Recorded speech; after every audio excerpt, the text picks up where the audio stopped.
अस्सलाम वालेकुम। उम्मीद करता हूँ कि आप खैरियत से होंगे। मैं हूँ आपका प्रोफ़ेसर ज़डी और आप देख रहे हैं मेरा यूट्यूब चैनल। कौन सा शख्स है जो कि इफ़ेक्ट नहीं हो रहा क्लाइमेट चेंज से इस दुनिया में? हर शख्स के लिए जान लेना बहुत ज़रूरी है कि क्लाइमेट चेंज जो हो रहा है वो ड्रास्टिकली इफ़ेक्ट कर रहा है हर इंसान को इस दुनिया में। दुनिया के जिस मर्ज़ी हिस्से में रहता हो, दुनिया का टेम्परेचर बढ़ रहा है, पारा बढ़ रहा है, गर्मी बढ़ रही है, ग्लोबल वार्मिंग बढ़ रही है और क्लाइमेट ने और दुनिया ने कभी इस तरह नहीं किया जिस तरह अब कर रही है। अब देखें कि कितने ज़्यादा टोर्नेडोज़ आ रहे हैं फ़्लोरिडा में, अमेरिका में, और उसके बाद सैलाब आ रहे हैं यूरोप में, अभी स्पेन में सैलाब आया है। उसके बाद स्मोक का इतना इशू है पाकिस्तान और इंडिया में, एयर क्वालिटी बहुत ख़राब है वहाँ पर, तो हर बंदा इफ़ेक्ट हो रहा है। स्पेशली पाकिस्तान, इंडिया की तो आबादी इतनी ज़्यादा है। उस तरह चाइना में भी एयर पोल्यूशन काफ़ी ज़्यादा है। इसी तरह टर्की में इतने बड़े बड़े होल, ज़मीन में सुराख हो जाते हैं, ज़मीन धंस जाती है, नीचे चली जाती है, क्योंकि नीचे से पानी ख़त्म हो रहा है ज़मीन के। और ओवरऑल यूरोप में गर्मी बढ़ रही है। अब यहाँ पर भी गर्मियों में 40-40 डिग्री पारा चला जाता है क्योंकि ग्लोबल वार्मिंग हो रही है। तो इस चीज़ पर सोचना हर एक शख्स का बनता है। तो क्लाइमेट चेंज से ज़्यादा अफेक्ट जो हो रहे हैं वो गरीब मुल्क हो रहे हैं। अमीर मुल्क अमीर मुल्क के पास फिर पैसा है, वो अपने आप को सेव कर लेते हैं, और दुनिया में जो पोल्यूशन है वो सबसे ज़्यादा अमीर मुल्क डाल रहे हैं। जो दुनिया में गंद डाल रहे हैं वो ज़्यादातर अमीर मुल्क ही डाल रहे हैं। सबसे बड़ा जो दुनिया का पोल्यूटर है और CO2 एमिट करता है वो है अमेरिका, एंड देन चाइना, फिर ये यूरोपियन कंट्रीज़ हैं। पर आप सोचेंगे कि यार इन मुल्कों की हवा तो बहुत साफ़ है, UK भी बहुत बड़ा CO2 एमिटर है, पर अब देखिए इन मुल्कों की हवा तो साफ़ है, पर जो पुअर कंट्रीज़ हैं, अफ्रीकन कंट्रीज़ हैं, इंडिया है, पाकिस्तान है, बांग्लादेश, उनकी हवा ख़राब है, तो ये कैसे एमिट कर रहे हैं, ये कैसे हवा में गंद डाल रहे हैं? तो वो ऐसे कि ये अपना जो भी वेस्ट है, क्लोथिंग वेस्ट है, ई वेस्ट है, इलेक्ट्रॉनिक वेस्ट, जितने भी पुराने कंप्यूटर्स, पुराने इलेक्ट्रॉनिक इक्विपमेंट्स और जो अपने पुराने कपड़े हैं, वो ये कंटेनर्स भर भर के बेच देते हैं गरीब मुल्कों में। जिस तरह के इलेक्ट्रॉनिक वेस्ट है, उसकी एग्जांपल देता हूँ, वो घाना में जाता है। घाना में वहाँ पर लोग, गरीब लोग हैं, वो $1 या $2 दिहाड़ी का लेते हैं और उसके अंदर से मेटल निकालते हैं। ये काम अब यहाँ पर तो कोई करने वाला नहीं है इन फर्स्ट वर्ल्ड कंट्रीज़ में। तो वो अंदर से मेटल निकालते हैं उनका, और वो लोहा फिर वो रिसाइकिल होता है। बाकी जो प्लास्टिक वेस्ट है वो जला देते हैं, फेंक देते हैं।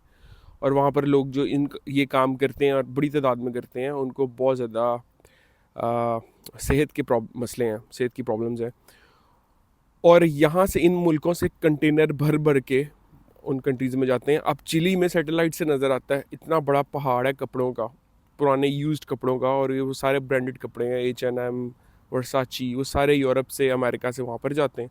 और वहाँ के पॉलिटिशियंस जो हैं और गरीब कंट्रीज़ के पॉलिटिशियंस जो हैं वो पैसे लेते हैं अमीर कंट्रीज से, कि तुम हमें पैसे दो बिलियंस में, और फिर अपना जो गंद है वो हमारी कंट्रीज़ में डंप करो। हमारी हवा ख़राब होती है, हमारे जो लोगों की सेहत ख़राब होती है, उससे उनको कोई फ़र्क नहीं पड़ता क्योंकि वो पैसे लेते हैं, और वो पैसे लेके फिर वो दोबारा यूरोप में इन्वेस्टमेंट कर देते हैं। वो सेल्फिश एक्ट है, और गरीब मुल्कों के जो हुक्मरान हैं वो ये कर रहे हैं। पाकिस्तान में इतने ज़्यादा सेकंड हैंड क्लोथ्स आते हैं, लोग गरीब हैं क्योंकि वहाँ पर पहनते हैं, पर उसमें से मोस्टली जो कपड़े होते हैं वो गरीब लोगों के पहनने वाले भी नहीं होते, फटे होते हैं, वो फिर जला दिए जाते हैं। तो पाकिस्तान में स्मोक की वजह एक ये भी है। तो ये तमाम कंट्रीज़, फर्स्ट वर्ल्ड कंट्रीज़ भी सोच रही हैं, क्योंकि इफ़ेक्ट तो सब हो रहे हैं, ज़्यादातर पुअर कंट्रीज़ हो रही हैं, पर अमीर कंट्रीज़ भी इफ़ेक्ट हो रही हैं। अब वो सोच रहे हैं कि यार इसका हल क्या है। सारी कंट्रीज़ मिल के बैठी हैं। 2015 में पेरिस में बैठी थी कोप, पेरिस में हुआ था। अब कोप 2029 अज़रबैजान बाकू में हुआ है। तो पहले सारी कंट्रीज़ ने $100 बिलियन, अमीर कंट्रीज़ ने डिसाइड किया था कि वो गरीब मुल्कों को देंगे। अभी कोप 29 में अमीर कंट्रीज़ ने डिसाइड किया है कि वो $300 बिलियन देंगे। गरीब कंट्री डिमांड कर रही थी $1.3 ट्रिलियन, बिकॉज $300 बिलियन बहुत कम है। इंडिया ने बाइकआउट कर दिया है। पाकिस्तान और बाकी बाकी कंट्रीज़ रेडी हो गई $300 बिलियन पे, और ये $300 बिलियन अमीर मुल्कों ने गरीब मुल्कों को देना है। वो इस मद में देना है कि आप अपना ग्रीन एनर्जी पे आओ, सोलर एनर्जी यूज़ करो, कोल का यूज़ बंद करो, और इस तरह के प्रोजेक्ट्स बनाओ कि दुनिया में पोल्यूशन ना फैले। पर गरीब मुल्कों के जो हुक्मरान हैं इन्होंने पैसे खा जाने, और बहुत कम जो होंगे वो लगाएंगे।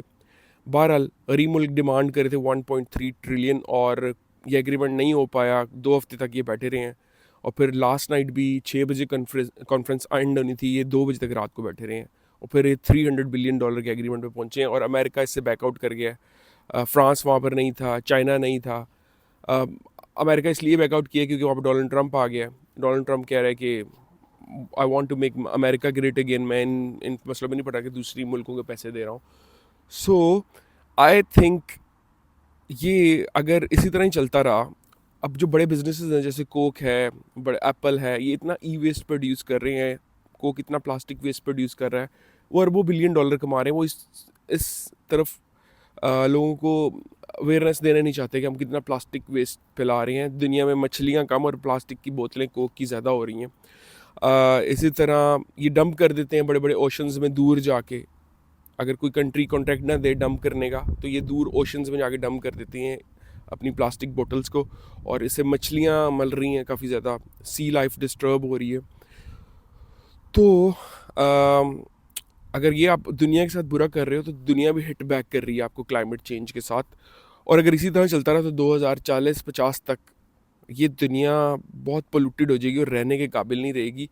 तो इसका सलूशन ये है कि इंडस्ट्रियलाइजेशन जो हुई है, मेन इफेक्ट पिछले 100 सालों में हुआ है फैक्ट्रियाँ लगने से, चिमनीज़ लगने से, और प्रॉफिट मेकर्स जो हैं वो कह रहे हैं कि बस प्रॉफिट हम कमाई जाएँ, हम चीज़ें बेची जाओ, लोगों को ज़रूरत भी नहीं है, लोग खरीदी जाते हैं, ठीक है, और इतना ज़्यादा वेस्ट होता है। तो इंडिविजुअली हमें ये चाहिए कि जिस चीज़ की हमें ज़रूरत है वो ख़रीदें। जिस तरह ये जैकेट है मैंने ख़रीदी है क्योंकि मुझे सर्दी यहाँ पे लगती है।